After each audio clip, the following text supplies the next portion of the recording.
अत्यंत महत्त्वपूर्ण अपडेट पाहतो हा व्हिडिओ आपण शेवटपर्यंत पाहावा।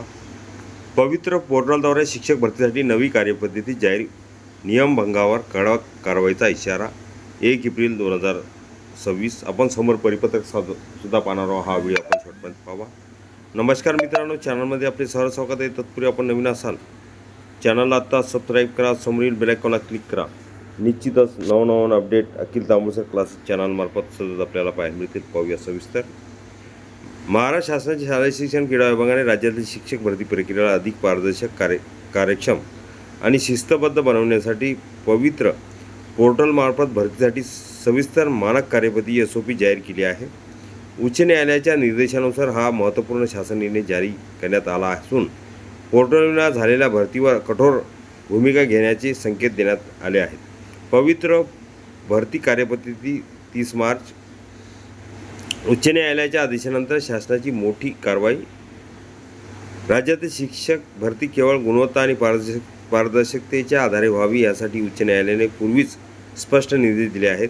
मात्र काही शाळांनी पवित्र पोर्टलचा वापर न करता भरती केल्याने प्रकार समोर आले। यावर न्यायालयाने नाराजी व्यक्त करत शासनाला कठोर उपाययोजना करण्याचे आदेश दिले होते। पवित्र पोर्टलवरील भरती प्रक्रिया अधिक सुसूत्र, नवीन SOP नुसार भरती प्रक्रियेतील प्रत्येक टप्पा स्पष्ट करण्यात आला आहे। उमेदवारासाठी पोर्टलवर नोंदणी व स्वप्रमाणीकरण अनिवार्य, जाहिरातींचे अवलोकन करून प्राधान्यक्रम निश्चित करणे, कागदपत्र पडताळणीसाठी उपस्थित राहणे, निवड झाल्यास वेळेत रुजू होणे, संस्थाचालित शाळांची मान्यता व रिक्त पदांची माहिती पोर्टलवर नोंदवणे, अतिरिक्त शिक्षकांचे समायोजन करणे, जाहिरात पोर्टलवर वर्तमानपत्रात प्रसिद्ध करणे, निवड प्रक्रियेचे संपूर्ण तपशील पोर्टलवर अपलोड करणे, जाहिरात प्रक्रियेवरही निर्बंध। शासनाने स्पष्ट केले आहे की भरतीची जाहिरात प्रथम पवित्र पोर्टलवर प्रसिद्ध करणे आवश्यक, त्यानंतर स्थानिक जास्त खपाच्या 2 वर्तमानपत्रात किमान 1 मराठी जाहिरात देणे बंधनकारक। नियमबाह्य वृत्तपत्रात जाहिरात दिल्यास ती तात्काळ रद्द केली जाईल। पवित्र भरती कार्यपद्धती 30 मार्च तक्रार निवारणासाठी ठोस यंत्रणा। भरती प्रक्रियेबाबत उमेदवारांना तक्रार असल्यास 7 ते 10 दिवसाच्या आत संबंधित प्राधिकरणाकडे तक्रार करता येईल। निवारण न झाल्यास उपसंचालकाकडे अपील करता येईल।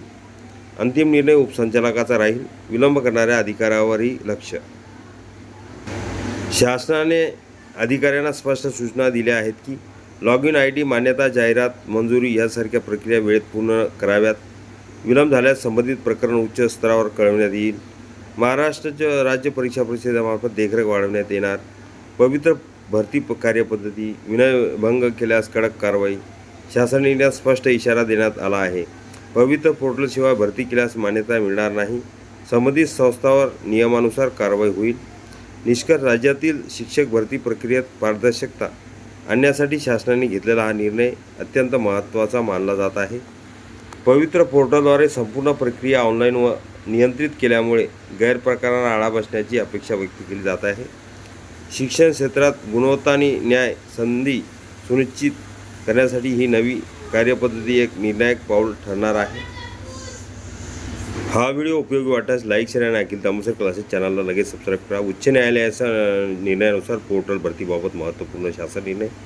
पूर्ण शासन निर्णय अखिल तांबूळकर क्लासेसच्या डिस्क्रिप्शन बॉक्समध्ये लिंक आहे, तिथून डाउनलोड करू शकता।